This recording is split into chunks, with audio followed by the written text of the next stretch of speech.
Deep in the uncharted skies above the clouds, somewhere between Earth and the stars, floats the magnificent city of Nimbusport, a whimsical metropolis powered by the very forces of nature, where houses are spun from spun sugar and candy floss, and waterfalls of lemonade quench the thirst of its 1,000 skybound citizens.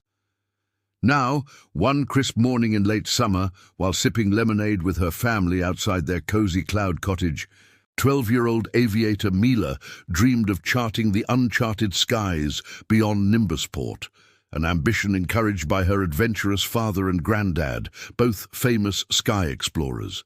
But her mother, the chief meteorologist of Nimbusport, was less enthusiastic, believing the uncharted skies too dangerous for her baby bird. So to prove she was responsible enough for an expedition, Mila set off to earn 3 very important things: supplies, a map, and permission. First stop, the market, where Mila bartered some freshly picked starfruit for cloud charts, only to find they were blank, since the uncharted skies were just that, uncharted.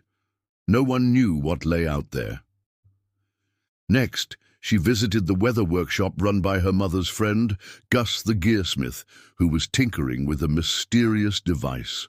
And when Mila asked about supplies for her expedition, he said he would be happy to outfit her, free of charge, if she could help him fix this device, which turned out to be a cloud compass, an ancient artifact capable of mapping the skies, recently stolen by the infamous sky pirate Captain Zephyr, and sure enough, when Mila returned it to the Cloud Citadel, her mother's face fell as she realized the balance of Nimbusport's weather magic was failing. Storms raged without warning, and sky creatures wandered astray.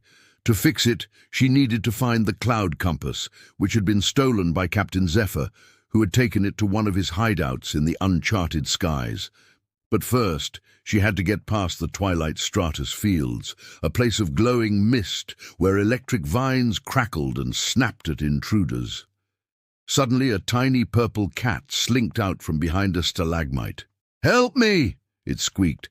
"I'm stuck!" It turned out to be Nimbus, a cloud cat who could morph into many shapes.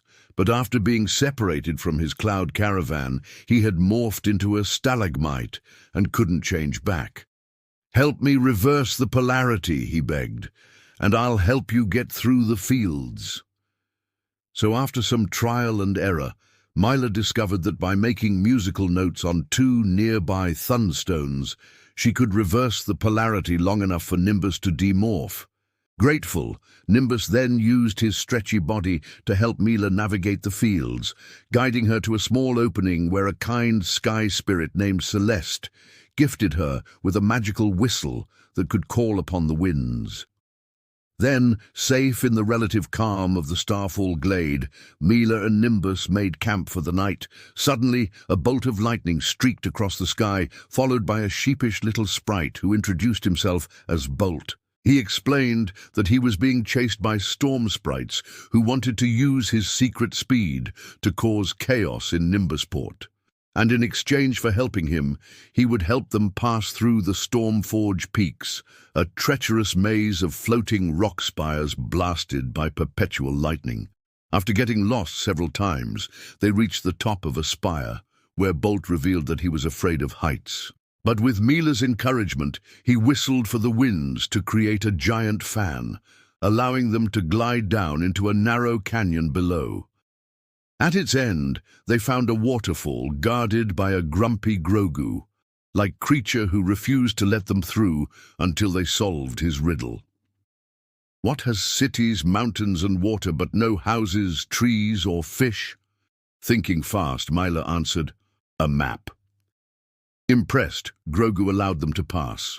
And once through the waterfall, they found themselves in a sheltered oasis called the Aurora Atoll, home to a hidden island of luminescent sky whales. There, a wise old whale named Opal told Mila that to reach Captain Zephyr, she would need to cross the roaring rapids, a white water region patrolled by tempestuous sky serpents. But first, they had to help free some baby storm eggs that had been swept away by a recent storm. Now, After successfully guiding the hatchlings back to their nest, Mila and her friends were finally ready to confront Captain Zephyr. But crossing the rapids proved difficult, even with Bolt's help. That's when Nimbus suggested they make music with the rapids' natural sounds to calm the waters. And so they did, with Nimbus adding percussion, Bolt providing high-pitched whistles, and Mila harmonizing with the rapids until together they created a beautiful symphony that soothed the sky serpents and allowed them to pass. Then finally, they spotted it. Captain Zephyr's airship, the wandering wind, hiding behind a giant wave. As they approached, Nimbus used his cloud senses to detect a trap, so Bolt used his super speed to zip ahead and scout the ship. Meanwhile, Mila and her friends prepared to board. But Bolt soon returned with bad news. Captain Zephyr had armed the ship's cannons with sky snares, and he and his crew were ready to defend it. That's when Mila got an idea. Using her whistle, she called on the winds to create a giant tornado that lifted the ship off the ground and into the air, allowing them to sneak on board undetected. Now inside, Mila found the cloud compass, but before she could grab it, Captain Zephyr appeared. And though he tried to frighten her, Mila stood firm, refusing to be bullied. She reasoned with him, explaining that stealing the compass had disrupted the balance of Nimbusport's magic and caused all those problems. And as she spoke, she noticed something strange. The cloud compass seemed to glow brighter with every word she said, until suddenly it sprang open, revealing not a map, but a mirror that reflected her image. Realizing what she had to do, Mila put her hand on the compass, and instead of trying to force it to unlock, she closed her eyes and imagined Nimbusport focusing on the happiness her father and grandfather had found exploring the skies. And slowly, the cloud compass began to glow again, unlocking itself with a click. Overjoyed, Mila rushed to return the cloud compass to Nimbusport, where her mother and the rest of the townsfolk celebrated her bravery and welcomed her officially as a sky explorer. And so began Mila's lifelong career of charting the uncharted skies, accompanied always by her friends Nimbus, Bolt, and Gust, whose statue had been erected in the Starfall Glade. And together they continued to explore the wonders of the great beyond, proving that with courage, trust, and creativity, even the most fearsome tempests could be tamed. The end. Well, that's our show for today. But don't go anywhere, because next week we're going on another amazing adventure with Ziggle's Tales. Don't forget to leave a like for more exciting stories, and catch you next time.